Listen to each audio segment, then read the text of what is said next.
Hi friends, welcome to my channel. ఈరోజు నేను దొండకాయ ఫ్రై చేస్తున్నాను. చూడండి, ముందుగానే మీకు చూపిస్తున్నాను. అలాగే స్టవ్ వెలిగించి కళాయి పెట్టి ఆయిల్ వేసుకున్నాను. అలాగే పోపు దినుసులు, ఉల్లిపాయలు, పచ్చిమిరపకాయలు, ఎండుమిరపకాయలు కూడా వేసుకున్నాను. అలాగే కరివేపాకు వేసుకొని నూనెలో ఫ్రై చేస్తున్నాను.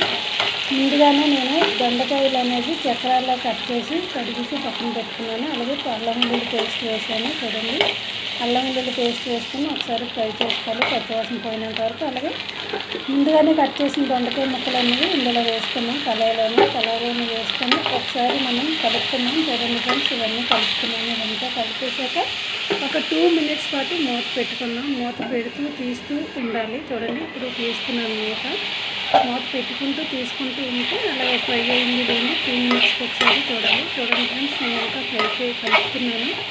2 minutesకి ఒకసారి, మళ్ళీ 2 minutesకి మనం మూత పెట్టుకున్నాం. చూడండి ఫ్రెండ్స్, 2 minutes తర్వాత తీస్తున్నాను.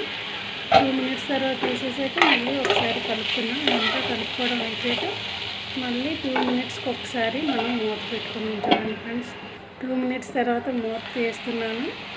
అలాగే మూత తీసేసాక ఇప్పుడు ఏం చేయాలంటే చిటికెడు పసుపు వేసుకున్నాను. అలాగే తగినంత ఉప్పు వేసుకున్నాను, సాల్ట్ వేసుకున్నాను. అలాగే ఒక పావు స్పూన్ కారం వేసుకున్నాను. ఎందుకంటే పచ్చిమిరపకాయ ఎండుమిరపకాయలు వేసాను కాబట్టి పావు స్పూన్ మాత్రమే కారం వేసుకున్నాను. ఇవన్నీ వేసుకొని ఒకసారి కలుపుకున్నాను. ఉప్పు కారం అనేది అంతా పట్టాలి కాబట్టి దొండకాయలు అన్నిటికీ అంతా కలుపుకోవాలి. కలుపుకున్న తర్వాత 2 minutes పాటు మూత పెట్టుకున్నాం. చూడండి ఫ్రెండ్స్, అలాగే 2 minutes తర్వాత తీసుకున్నాం. 2 minutes తర్వాత తీసేసాక మీకు చూపిస్తున్నాను. చూడండి ఫ్రెండ్స్, ఇదంతా కలుపుకోవడం అయిపోయాక మీకు చూపిస్తున్నాను. ఇంకా కలుపుకోవాలి, ఇంకా ఫ్రై అవ్వాలి. అలాగే గరం మసాలా పొడి అనేది వేసాను. చూడండి ఫ్రెండ్స్, గరం మసాలా పొడి వేసుకుంటే టేస్ట్ ఇంకా బాగుంటుంది.